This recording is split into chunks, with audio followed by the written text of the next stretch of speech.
تاریخ میں ایک بزرگ گزرے ہیں عبداللہ اندلسی رحمۃ اللہ علیہ۔ وہ اپنے مریدین کے ساتھ کسی بستی سے گزر رہے تھے۔ ایک کنویں کے اوپر محلے کی عورتیں پانی بھر رہی تھی۔ وہاں کھڑے ہو گئے، خلاف معمول ان عورتوں کی طرف دیکھتے رہے۔ کافی دیر ہو گئی تو ایک مرید نے ہمت کر کے، غالباً علامہ شبلی رحمۃ اللہ علیہ تھے، انہوں نے کہا کہ حضرت ہمیں نماز بھی پڑھنی ہے، ہمیں آگے بھی بڑھنا ہے، تو یہاں سے ہٹے ہم۔ تو کہا جاؤ اپنا کام کرو، میں تمہارے اب کام کا نہیں رہا۔ تو بڑے حیران ہوئے، حضرت آپ چلیے۔ نہیں میں کہہ رہا ہوں اب میں تمہارے کام کا نہیں رہا، تم چلے جاؤ۔ ایک روب تھا، دبدبا تھا، جو بات کہہ دی مان لیا سب نے، طرف ہو گئے، چلے گئے۔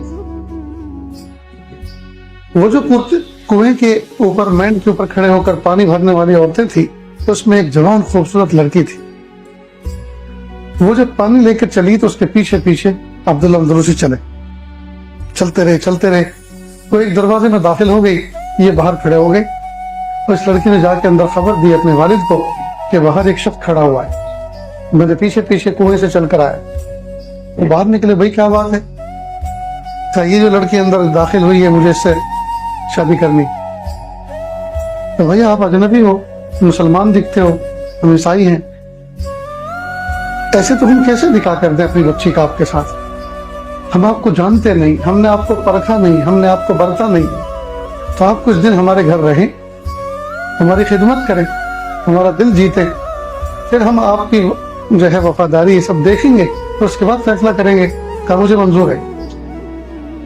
اللہ اکبر کر ایک عیسائی کے گھر میں خادم بن کر، نوکر بن کر رہ گئے۔ لمبا وقت ہو گیا۔ علامہ شبلی رحمۃ اللہ علیہ کے دل میں یہ خیال آیا، میرے شیخ اللہ کے ولی تھے، لگتا ہے ان پہ کوئی اللہ کی طرف سے آزمائش آئی ہے، مجھے ان کی خبر لینی چاہیے۔ چنانچہ تنہا کسی کو کہے بغیر نکل پڑے، اور جہاں یہ واقعہ وجود میں آیا تھا اسی بستی میں پہنچ گئے۔ پوچھا کہ بھی اسی طرح کا ایک قافلہ بہت زمانے پہلے یہاں آیا تھا، تو اس میں ہمارے ایک شیخ تھے، پھر وہ اسی بستی میں ٹھہر گئے، پر ہمیں بھیج دیا انہوں نے، آپ ہمیں بتا سکتے ہیں کہ وہ کس حال میں کہاں ہے؟ تو کسی نے کہا جاؤ پہاڑ کے دامن میں ایک شخص سور چرا رہا ہے، وہی وہ شخص ہے۔ کہ وہاں پہنچ گئے۔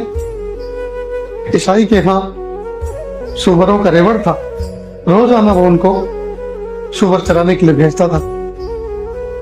خیری پہاڑ کے دامن میں پہنچے تو دیکھتے کیا ہے